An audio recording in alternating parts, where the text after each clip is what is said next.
गुजरात के वडोदरा में लगातार हो रही मूसलाधार बारिश ने कॉरपोरेशन की प्री मानसून तैयारियों की एक बार फिर पोल खोल कर रख दी है। शहर में ऐसी परेशानी सामने आ रही है कि लोग सोचने पर मजबूर हो जाए कि ये कोई महानगर है या पिछड़े हुए गांव की गलियां। वडोदरा में लगातार हो रही बारिश अब लोगों के लिए आफत बनती जा रही है। वडोदरा के वार्ड नंबर 8 के करोड़िया में मसाणी माता मंदिर के पास हर साल की तरह इस बार भी बारिश का पानी भर गया है। पिछले 5 सालों से ये इलाका जल भराव की समस्या से जूझ रहा है, लेकिन कोई समाधान आज तक नहीं हो सका। ऊपर से बारिश में करोड़िया से बाजवा को जोड़ने वाले मुख्य मार्ग पर भी पानी भर गया है। सड़क पर इतना पानी है कि लोगों को ये अंदाजा ही नहीं लग पा रहा है कि नीचे सड़क सुरक्षित है या फिर कहीं धंस चुकी है। इसी बीच ड्रेनेज लाइन के लिए खोदी गई सड़क का एक हिस्सा अचानक धंस गया। पानी से गड्ढा पूरी तरह ढका होने के कारण एक 4 पहिया कार सीधे उसमें जा फंसी। कार फंसते ही मौके पर अफरा तफरी मच गई।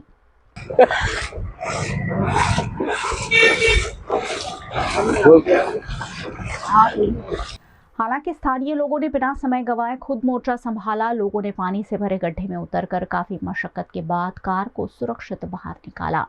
गनीमत रही कि इस हादसे में किसी के हताहत होने की खबर नहीं है, लेकिन ये घटना बड़ी लापरवाही की ओर इशारा जरूर करती है। હું છાણીથી અહીંયા મારે બાજવા જવું છે, મારી સળિયાની ગાડી આવેલી છે, પણ એને જવા માટે કોઈ રસ્તો નથી. ત્યાં બધી બાજુ પાણી ભરેલા છે. છાણી બાજવાના જે રોડ છે ત્યાં આગળ જે બ્રિજની નીચે પણ રાજસ્થાન હોટલ પાસે પણ પુષ્કળ પાણી છે. ત્યાંથી તો નીકળે એવું જ નથી કોઈ શક્યતામાં. પણ હું ફરીને લઈને આવ્યો અહીંયા મધુનગરથી અને ગોરવાથી બાયા કરોડિયા અને પછી બાજવા. પણ આ કરોડિયા પાસે મસાણી માતાના મંદિર પાસે એટલું બધું પાણી છે કે નીકળી શકે એવી કોઈ હાલતમાં નથી. પાણી એટલું બધું ભરાયું છે, સાયલેન્સર ડૂબી ગયું તો ગાડી ના ચાલે છે. એ પછી તો મારી દીધી તો ચાલુ થઈ નહીં. જલારામ 2 માંથી કામગીરીમાં કહીએ ને તો કોઈ સાંભળવા તૈયાર નહીં. પહેલી વસ્તુ તો એ છે કે આટલા રસ્તામાં આ એરિયામાં તમે જોશો ને, આ એરિયા આ રોડ ખરાબ છે. પાછળ પેલા રોડ પર હમણાં જ ગયો તો સવારમાં હું ફરીને ગયો, એ રોડ આખો ખરાબ છે. પછી પાછળ પેલી બાજુ જે રેલવે લાઇનની જોડેવાળો જે રસ્તો છે, જલારામ જે બાજુમાં રસ્તો પડ્યો છે, એ રસ્તાની હાલત બી સેમ છે. એટલે અમારી પાસે છે ને આ રસ્તા સિવાય બીજો કોઈ રસ્તો જ નહીં બચ્યો. એટલે માણસો કોઈ ઇમરજન્સી કામ હોય ને તો એના માટે કોઈ જઈ જ ના શકે. એટલે મજબૂરન પબ્લિકને આ રસ્તાનો સહારે જવું પડે છે. તકલીફ છે, કોને કહીએ, કોઈ સાંભળતું તો છે નહીં. આ વિસ્તારના જે કાઉન્સિલરો છે, જ્યારે તકલીફ થાય છે ત્યારે એ લોકો કોઈ જોવા આવતા નથી. પોતાના ઘર બાજુ જ્યારે તકલીફ હોય તો વરસાદ હોય કે ગમે ત્યારે માટી પુરાણ કે કપચી પુરાણ બધું કરી દે છે. અહીંયા રોડનું જે ખોદકામ કર્યું છે આ લોકોએ, ખબર છે કે ચોમાસામાં રોડ નાનો છે, તે છતાં નાનો કરીને આ લોકોએ રોડની તૈયારી કરવા માટે પુરાણ કર્યું નથી. પુરાણના ઢગલાઓ પડી રહ્યા છે.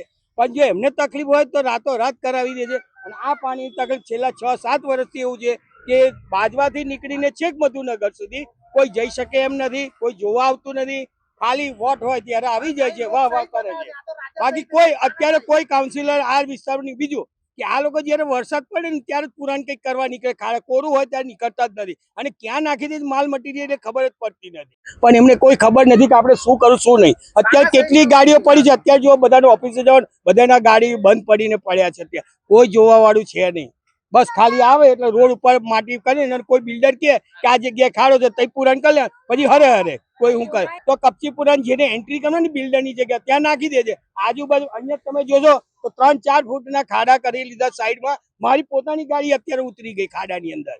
હવે કોઈ બીજું જો ઘરડું માણસ હોય તો એને સીધું ઓફિસ તો ઠીક છે, સીધું એને ત્યાં ઓર્થોપેડિકમાં જ જવું પડે ડોક્ટર જોડે. હાડકા તોડી નાખે અને વેરો તો પાછો આઈને માથે ઉભો જ રહેવાનો. વેરો આપ્યો તો હમણાં વેરાની તૈયારીઓ ચાલુ કરે, વેરો લાવો વેરો લાવો. પણ કોઈ કાઉન્સિલર, આ વિસ્તારના કાઉન્સિલર અહીંથી જ ફરે છે તો પણ એમને જોવાની ફરજ નહીં. જયારે આપણે કહીશું કે ભાઈ આ જયારે કોરું નીકળ્યું છે તો પુરાણ તો કરો, તમને ખબર પડે. ખાડા નહીં કરે. જેવો વરસાદ ચાલુ થયો એટલે લાઈન થોડું નાખી દીધું, પછી હરે કોઈ કામગીરી થતી નથી. અહીંયા ખાલી વોટ આપે છે અને બસ વોટ લઈ લીધા, પછી હરે 2-4 દિવસ પછી. स्थानीय नागरिकों का इस पर कहना है कि चुनाव के समय जनप्रतिनिधि वोट मांगने के लिए घर घर पहुंच जाते हैं, लेकिन जब जनता मुश्किल में होती है तो ना कोई नेता दिखाई पड़ता है और ना ही कोई जिम्मेदारी अधिकारी।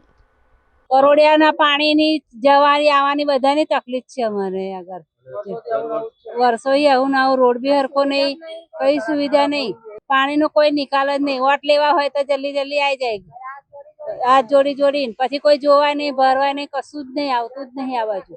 તારે દર સાલ આવું, એક સાલ નહીં, દર સાલ આવું. રજૂઆત કેટલી કઈ કઈ કરીએ, અહીં કરીએ કઈ કઈ અહીં કરીએ તો કે આ થશે થશે થશે એવું કર્યા કરે, પણ કોઈ કશું કરતું જ નહીં.